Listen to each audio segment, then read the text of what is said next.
오늘 주실 말씀 보겠습니다. 창세기 42장 1절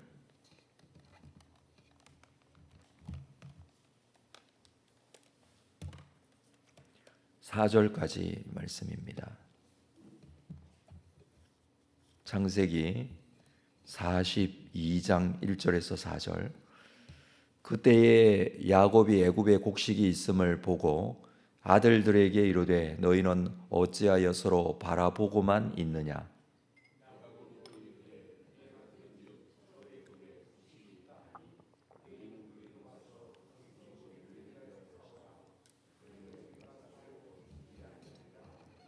요셉의 형 10사람이 애굽에서 곡식을 사려고 내려갔으나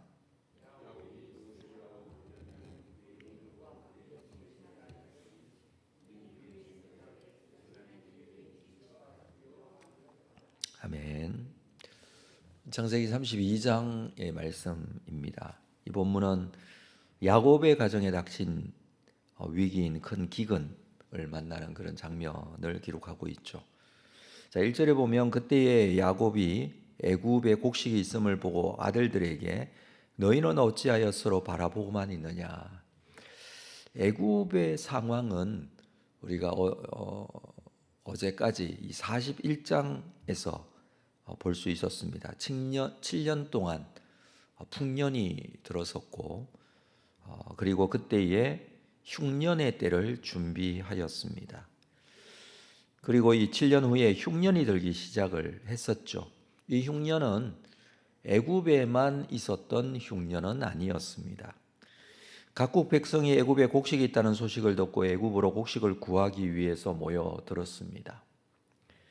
이 요셉의 꿈 해석과 총리가 된 것은 각국 백성, 전 세계 사람들을 살리는 그런 역사를 만들어내고 있었던 것이죠.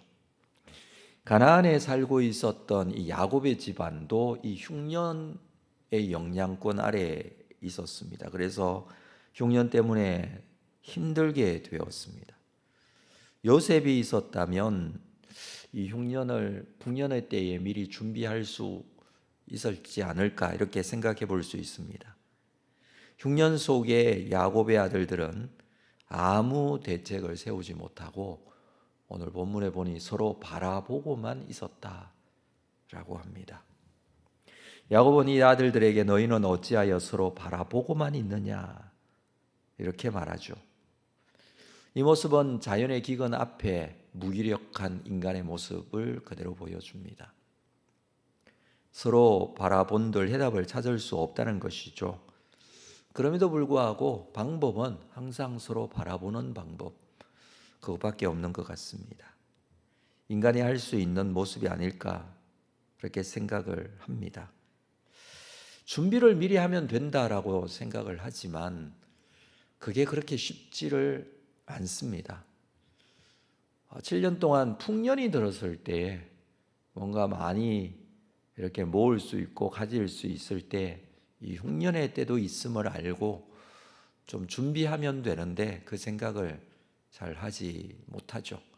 평상시에 어려움이 찾아올 것을 미리 준비하는 그것은 가장 기본인데도 불구하고 참 그것을 잘 하지 못합니다.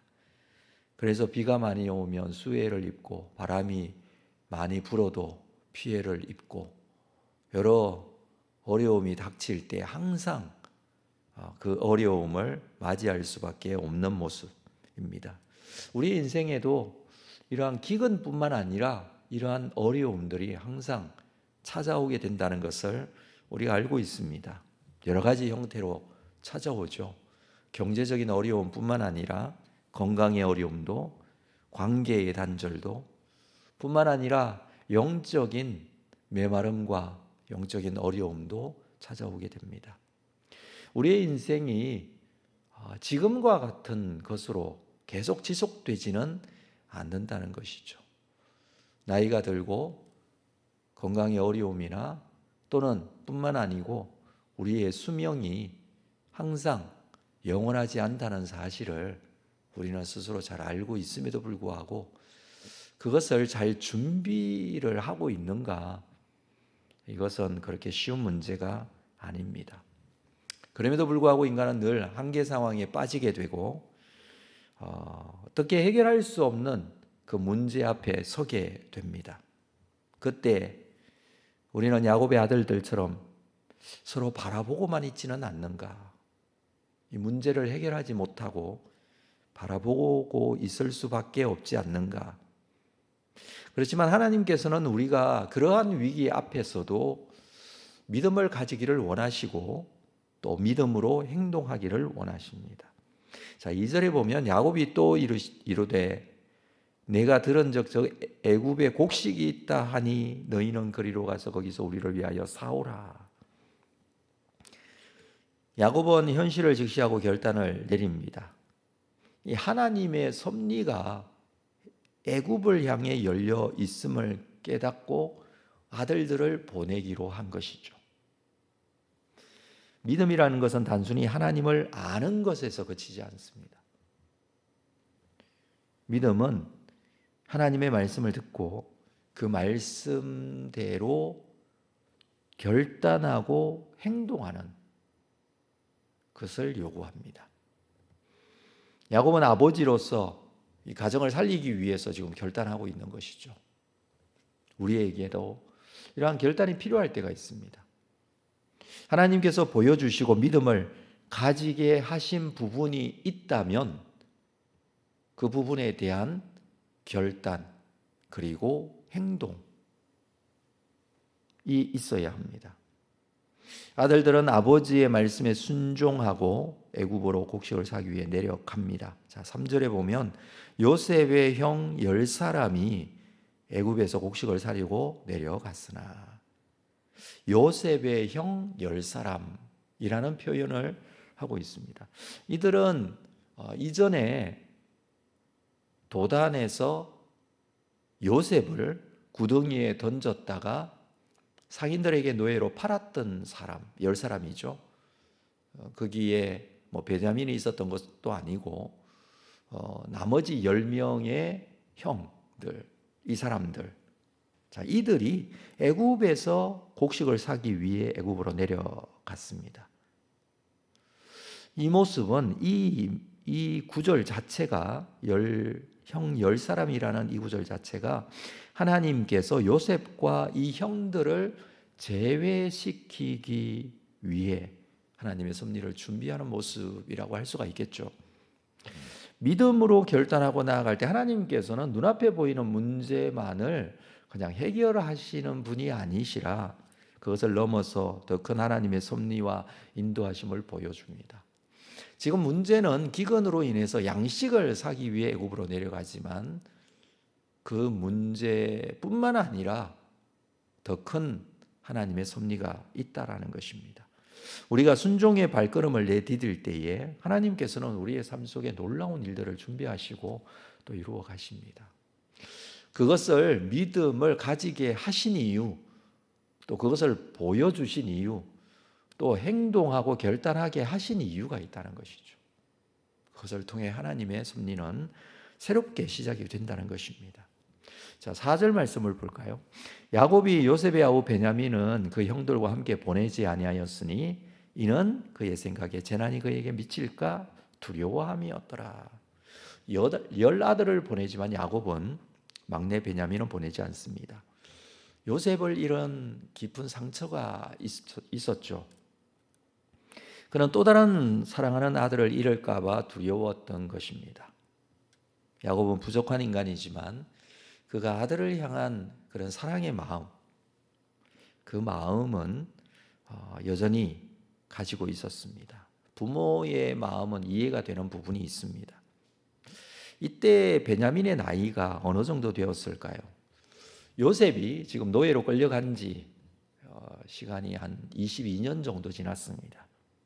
요셉의 나이가 39세쯤 되었죠. 요셉이 바로 앞에 섰을 때가 30세. 그리고 7년 흉년이 지나고 7년 풍년이 지나고 2년의 흉년이 지났습니다. 그렇다면 나이가 39세쯤 되었을 것입니다. 베냐민은 야곱이 가나안 땅에 돌아온 후에 태어났다는 것을 감안하면 이때의 나이가 한 25세에서 30세 사이가 되지 않았을까 이렇게 우리가 생각할 수 있습니다. 자, 이 베냐민을 형들과 함께 보내지 않습니다. 요셉은 17세의 나이에 헤브론에서 세겜까지 거리가 한 50km 넘게 떨어져 있다고 그랬죠. 이 헤브론에서 세겜까지, 세겜에서 도단까지 형들 양치는 곳까지 여러 날에 걸쳐서 갈 수 있는 거리를 혼자 보냈습니다. 그런데 다 큰 성인인 이 베냐민을 형들과 함께 보내지 않습니다. 야곱의 걱정과 근심으로 인해서 다시 요셉과 같이 그렇게 잃어버리는 그런 일을 겪게 될까 봐 두려움이 그가 있었던 것이죠. 아버지가 아들을 아끼는 마음, 얼마나 그 마음이 큰지를 알 수 있는 부분이기는 하지만, 그렇지만 늘 인간의 연약함의 이 부족함이 야곱에게서 느껴집니다. 단순하게 그런 어떤 부모의 걱정 때문에 보내지 않는 모습이지만 그에게는 또 다른 10 아들이 있죠. 그들도 야곱에게는 똑같은 아들이죠.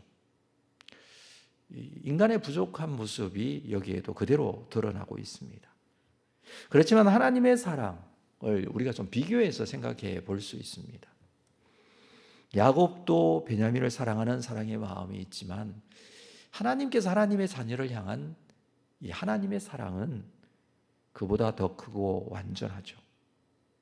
우리를 지키시는, 우리를 사랑하시는 하나님의 사랑, 그 사랑은 결코 졸지도 주무시지도 않고 어떤 상황에서도 우리와 함께 하시는 하나님의 사랑임을 우리가 다시 한번 확인하게 됩니다. 이 본문은 단순하게 어떤 가족의 생존의 이야기만을 보여주는 것은 아닙니다.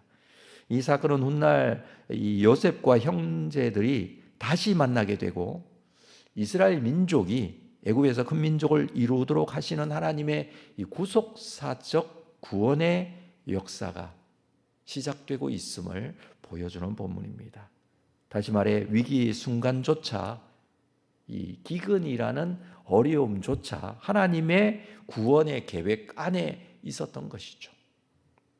그래서 우리의 인생의 기근 그리고 그 위기 앞에 우리가 낙심할 것이 아니라 오늘 본문에서 보여주는 것처럼 서로 바라보고 주저앉아 있는 행동만 하지 말고 하나님의 길을 찾고 또 믿음의 결단을 내리고 하나님의 사랑을 신뢰하고 그 길이 결국 우리를 구원의 자리로 인도할 것이라는 확신을 가지고 행동해야 합니다. 이 본문에 자세히 보면 야곱의 아들들에 대한 호칭이 1절에서는 야곱의 아들들이라고 했지만 3절에서는 요셉의 형들이라고 표현을 해 주었죠. 5절에 보면 요셉 앞에 곡식을 사기 위해 서 있는 이 모습을 이스라엘의 아들들이라고 표현해 주고 있습니다. 이스라엘의 아들들이라는 이 의미, 앞으로 이스라엘 민족을 구성하게 될 12지파의 시작이라는 의미가 여기에 담겨 있습니다. 그래서 우리는 이 이야기가 한가족 기근에 대한 그 부분에 양식을 사기 위해서 애굽으로 내려간 사람들이라는 그런 이야기의 시작을 해주고 있지만, 그렇지만 앞으로 이스라엘 민족의 생존을 보여주는 그런 부분이기도 합니다. 하나님의 섭리와 인도하심이 시작되었다는 의미가 되기도 하죠. 하나님의 뜻은 우리가 생각하는 것 이상으로 하나님의 섭리로 이끌어 가십니다. 우리에게 주어진 단순한 어려움 같지만, 그리고 작은 힘든 문제 같지만, 그리고 우리의 눈앞에 이 문제가 해결되어야만 합니다라는 단순한 기도를 하고 있는 것 같지만, 하나님께서는 우리의 삶의 그 작은 부분들까지도 하나님의 섭리와 하나님의 크신 뜻 안에 있음을 우리가 다시 한번 이 말씀을 통해서 확인할 수 있습니다.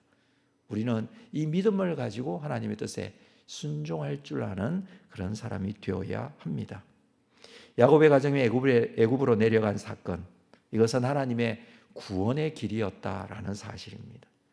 오늘 우리의 삶 속에서도 하나님께서는 하나님의 구원의 역사를 여전히 열어놓고 또 기도하고 간구하는 그 기도의 제목 속에 두시기도 하십니다. 그 길을 따라 믿음으로 걸어가는 믿음의 사람 되시기를 바라고, 결단한 대로 행동하면서 주의 뜻을 이루어 갈 때 하나님께서는 그것을 통하여 또한 하나님의 영광을 나타내시고 이루실 것입니다. 이 놀라운 일에 순종하면서 주의 뜻을 함께 보는 여러분들 다 되시기를 주님의 이름으로 축복합니다. 기도하겠습니다. 거룩하신 아버지 하나님, 오늘 이 아침에 다시 한번 주의 말씀을 붙들고 주님 앞에 나아갑니다. 야곱 집안의 이야기를 통해서 우리가 겪고 있는 우리의 삶의 모습 또한 동일하다라는 사실을 깨닫게 됩니다. 야곱은 이 일에 하나님의 인도하심을 확신하고 믿음으로 결단하고 행동하게 됩니다. 우리에게도 믿음으로 결단하고 또 하나님의 뜻에 순종해야 될 그 순간에 믿음으로 행동할 수 있는 믿음의 사람이 될 수 있도록 함께하여 주시기를 원합니다. 기도하면서 주님께서 열어주신 구원의 놀라운 은혜의 길을 믿음으로 보게 하여 주시고 행동하게 하여 주옵소서. 주의 뜻에 순종하며 주님의 영광을 위하여 쓰임받는 귀한 인생이 될 수 있도록 함께 하실 줄로 믿습니다. 감사하고 예수님의 이름으로 기도합니다. 아멘.